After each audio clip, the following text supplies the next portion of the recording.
सरमायाकारों का एतमाद बहाल। स्टॉक मार्केट में दिन भर जबरदस्त तेजी। ट्रेडिंग के दौरान एक ही रोज में 1200 से ज्यादा पॉइंट्स का इजाफा, जबकि स्टॉक मार्केट ने 55,000 पॉइंट्स की हद भी उबूर कर ली है। ट्रेडिंग के दौरान 100 इंडेक्स में 55,398 पॉइंट्स तक पहुंच गया है। आपको बता रहे हैं कि ट्रेडिंग के दौरान एक ही रोज में 1200 से ज्यादा पॉइंट्स का इजाफा हुआ है। कराची से शहरियार जंजुआ हमें बताएंगे। शहरियार, बताइए, स्टॉक मार्केट ने पहली बार 55,000 पॉइंट्स की हद उबूर कर ली है। बिल्कुल, स्टॉक मार्केट में गुज़िश्ता 1.5 माह से बहुत ज़्यादा तेज़ी देखने में आ रही है और रोज़ाना स्टॉक मार्केट एक नया संग मीर अबूर कर रहा है। आज की जो तेज़ी है उसकी बुनियादी वजह यह है कि गुज़िश्ता वेडनेसडे को स्टेट हुकूमत ने कुछ बॉन्ड्स नीलामी के लिए पेश किए थे मार्केट में। बैंकों ने वो जो बॉन्ड्स हैं वो 2 से 3% कम शरह सूद पर हासिल किए हैं। तो स्टॉक मार्केट के जो ब्रोकर्स हैं वो इस बात को इस तरीके से ले रहे हैं कि आने वाली जो मॉनेटरी पॉलिसी है उसमें 2 से 3% की कमी हो सकती है। इसी वजह से बैंकों ने कम शरह सूद पर ये बॉन्ड हुकूमत से परचेज किए हैं। साथ में आज ही सुबह स्टेट बैंक ने फिगर जारी किए हैं कि तरसीलात $2.5 अरब के अक्टूबर में पाकिस्तान को रिसीव हुए हैं, जो कि सितंबर के मुकाबले में तकरीबन 11.5% जायद हैं। तो स्टॉक ब्रोकर्स बहुत ज्यादा पुरुम्मीद हैं कि आने वाले दिनों में जो हमारी रेमिटेंसीज है वो मजीद बढ़ेंगी, हमारे ज़र मुबादला के ज़खायर बढ़ेंगे और साथ में अगर शरह सूद 2% कम हो जाती है तो ट्रेडिंग का माहौल जो है वो मजीद तेज होगा, जो कॉर्पोरेट कंपनीज है उनके प्रॉफिट में इजाफा होगा। यही वजह है कि स्टॉक मार्केट आज 55,000 पॉइंट्स की रिकॉर्ड सतह उबूर कर गई है। जी ठीक है, ये भी बताइए कि इससे मईशत पर क्या असरात होंगे। देखें, स्टॉक मार्केट जो है वो पूरे एक बैरोमीटर कहते हैं उसको मईशत का, कि अगर स्टॉक मार्केट बेहतर परफॉर्म कर रही है तो इसका मतलब ये होता है कि तमाम जो मुल्क के शोबे हैं वो बेहतर परफॉर्म कर रहे हैं। हालिया दिनों में देखने में आया है कि ऑयल एंड गैस सेक्टर ने बहुत ही अच्छा परफॉर्म किया है, बैंकिंग सेक्टर रिकॉर्ड प्रॉफिट्स पर हैं, स्टील का सेक्टर, ऑटो सेक्टर और टेक्सटाइल सेक्टर्स के जो प्रॉफिट्स हैं वो भी बहुत अच्छे आ रहे हैं। तो जब वो अच्छे स्टॉक मार्केट में उनके रिजल्ट आते हैं तो स्टॉक मार्केट का इंडेक्स ऊपर जाता है। तो इस वजह से जो स्टॉक मार्केट को बैरोमीटर कहा जाता है कि जो मईशत की अक्कासी करती है। जी ठीक है, मईशत की अक्कासी करती है। ट्रेडिंग के दौरान एक ही रोज में 1200 से ज्यादा पॉइंट्स का इजाफा, जबकि स्टॉक मार्केट ने 55,000 पॉइंट्स की हद को अबूर कर लिया है। ट्रेडिंग के दौरान 100 इंडेक्स में 55,398 पॉइंट्स का इजाफा देखने में आया और सरमायाकारों का एतमाद भी बहाल हो चुका है। और इसी पर बात करने के लिए माहिर मईशत खाकान नजीब साहब भी हमारे साथ मौजूद हैं। सर, बहुत शुक्रिया आपके वक्त का। सर बताएगा, ये पहली बार 55,000 पॉइंट्स की सतह उबूर कर ली है और स्टॉक मार्केट में दिन भर ज़बरदस्त तेज़ी देखने में आई है, क्या कहेंगे?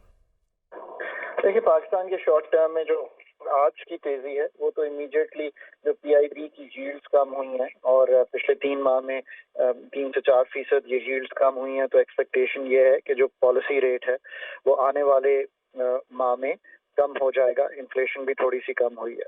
फिर आप ये देखिए कि ऑयल प्राइसेस इंटरनेशनली कम हुई। जब ऑयल प्राइसेस कम होती हैं तो ये भी उम्मीद होती है कि पाकिस्तान की जो इन्फ्लेशन है वो कम होने की तरफ जाएगी। नंबर 3 अगर आप देखिए तो प्रॉफिटेबिलिटी जो है वो भी अच्छी है कंपनीज की। नंबर 4 अगर आप देखिए तो आज रेमिटेंसेस ने $2.5 अरब क्लॉक किया, 300 मिलियन जायद है ये, जैसे हमारा ट्रेंड चल रहा था। So that's a good sign for Pakistan as well. ठीक है। अच्छा खाकान साहब, ये बताइएगा कि अभी तो इलेक्शन भी नहीं हुए, अभी तो जस्ट डेट अनाउंस हुई है, तो अभी से हम देख रहे हैं कि जो सरमायाकार हैं उनका एतमाद बहाल हो गया है। अगर इलेक्शन हो जाते हैं तो फिर हम ये एक्सपेक्ट कर सकते हैं कि ये अगर 55,000 है तो 60 तक भी पहुंच सकती है मार्केट अब भी चीप है। अगर आप पाकिस्तान का प्राइस टू अर्निंग्स रेशियो देखें तो जो 8 के करीब ट्रेड होता रहा है एवरेज, उससे बहुत कम है इस वक्त भी प्राइस टू अर्निंग्स रेशियो।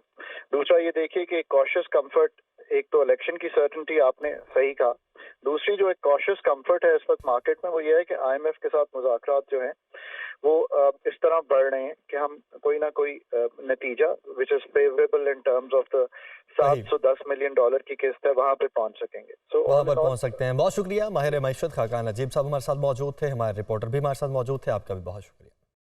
आगे बढ़ते हैं। कप्तानी पर तनकीद करने पर बाबर आजम बरहम हो गए। वर्ल्ड कप में नाकिस कारकर्दगी का टीम को जिम्मेदार ठहरा दिया। कहा, 3 साल से कप्तानी कर रहा हूं, मुझ पर कोई दबाव नहीं है। टीवी पर बैठकर मशवरे देना आसान है, जिसने मशवरा देना है मुझे मैसेज करे। कल का मैच अहम है, प्लानिंग के तहत खेलेंगे। वर्ल्ड कप में मेरी टीम की परफॉर्मेंस की वजह से कप्तानी पर सवाल उठाया जा रहा है। गुज़श्ता 2.5-3 साल से परफॉर्म कर रहा हूँ। वो कोलकाता में प्रेस कॉन्फ्रेंस कर रहे थे। जस्टिस मुजाहिद नकवी ने सुप्रीम जुडिशल काउंसिल पर एतराज़ात उठा दिए हैं। जस्टिस मुजाहिद नकवी की जानिब से एतराज़ात सुप्रीम जुडिशल काउंसिल में जमा करवा दिए गए हैं। ज़राए के मुताबिक जस्टिस मुजाहिद नकवी ने चीफ जस्टिस सरदार तारिक की काउंसिल में शमूलियत पर एतराज़ कर दिया है। जस्टिस मुजाहिद नकवी की जानिब से जस्टिस नईम अख्तर अफगान पर भी एतराज़ उठाया गया है। हसीब मलिक इस्लामाबाद से हमारे साथ मौजूद हैं। हसीब, क्या डिटेल्स हैं? देखिए, ये सुप्रीम जुडिशल काउंसिल ने 27 अक्टूबर के इजलास में जस्टिस मुजाहिर अली अकबर नकवी को जो है ये नोटिस जारी किए थे और उसमें 9-10 नवंबर तक जो है जवाबात जमा करवाने का कहा गया था, जिसके ऊपर देखा गया कि आज आखिरी दिन था और जस्टिस मुजाहिर नकवी की जानिब से वो जवाब जमा करवाया गया है और उनकी जानिब से जो सुप्रीम जुडिशल काउंसिल पर एतराज़ात भी उठा दिए गए हैं। ज़राए का ये कहना है कि जस्टिस मुजाहिर नकवी की जानिब से एतराज़ात सुप्रीम जुडिशल काउंसिल में जमा करवाए गए हैं, जबकि जस्टिस मुजाहिर अली नकवी की जानिब से चीफ जस्टिस सरदार तारिक मसूद की काउंसिल में शमूलियत पर एतराज़ उठाया गया है, जबकि जस्टिस मुजाहिर अली अकबर नकवी की जानिब से जस्टिस नईम अख्तर अफगान पर भी एतराज़ात उठाए गए हैं। जबकि ये भी ज़राए के मुताबिक बताया जा रहा है कि जस्टिस मुजाहिर नकवी ने सुप्रीम जुडिशल काउंसिल से रेफरेंस और शवाहिद की नकूल। ठीक है, ये एतराज़ात उठाए गए हैं। हसीब, बहुत शुक्रिया आपका। तोशाखाना रेफरेंस, नवाज शरीफ की जब्तशुदा जायदाद और असासे वापस करने का हुक्म। एहतसाब अदालत ने जायदाद जब्तगी के अहकामात वापस ले लिए, जबकि अदालत का नवाज शरीफ की प्रॉपर्टी, गाड़ियां, बैंक अकाउंट्स वापस करने का हुक्म दिया गया है। रिजवान काजी हमें अपडेट करेंगे। जी रिजवान। इस्लामाबाद की एहतसाब अदालत ने साबिक वज़ीर आज़म मियां मोहम्मद नवाज शरीफ की जायदाद और इनके जब्त किए गए असासे वापस करने का हुक्म दिया है। ये असासे तोशाखाना रेफरेंस में अदालत ने जब्त कर रखे थे। तोशाखाना रेफरेंस में साबिक वज़ीर आज़म को इश्तारी करार देने के बाद ये असासे जब्त किए गए थे और 2 अक्टूबर 2020 में अदालत ने असासे जब्त करने का हुक्म दिया था। अदालत ने नवाज शरीफ की प्रॉपर्टीज, गाड़ियाँ, बैंक अकाउंट भी वापस करने का हुक्म दिया है। नवाज शरीफ की लाहौर में 1650 कनाल अराजी के अलावा मर्सिडीज है, लैंड क्रूजर और दीगर गाड़ियां भी हैं जो जब्त हुई थी और उस वक्त जब्ती के बाद इनकी बहाली के लिए दरखास्त दायर की गई थी जो इल्तवा का शिकार थी। अदालत ने अब इस पर हुक्म जारी करते हुए ये वापस करने का हुक्म दे दिया है। जी, वापस करने का हुक्म दे दिया। इस्लामाबाद से रिजवान काजी हमें अपडेट कर रहे थे। आपका शुक्रिया।